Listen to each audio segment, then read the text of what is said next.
Ewan ko ba kung bakit ginagawa ko pa ito? 27 years. Gising ng maaga at maglalakad ng pagkahaba-haba para mag-almusal. Shortcut, pero di naman. Paikot-ikot ng village. Pasikot-sikot. Pupunta muna kina Mang Kaloy. Tapos, babatiin si Aling Ising.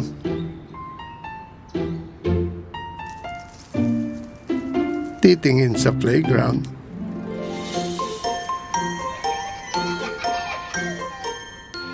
Hihinto sa mga kalachuchi at bunggambilya. Hay, sinasabi ko, bibilisan ko na lakad ko kung hindi lang maganda ang kasama ko. At pagdating sa Jollibee, pareho lang ang ino-order. Isang hamburger at spaghetti. Uupo parati sa parehong lugar.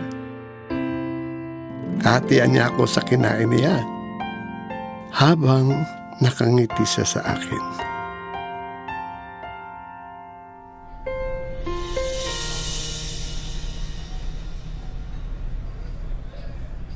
I miss Mom too, Dad. Alam mo, parehong mata ninyo pag nakangiti ka.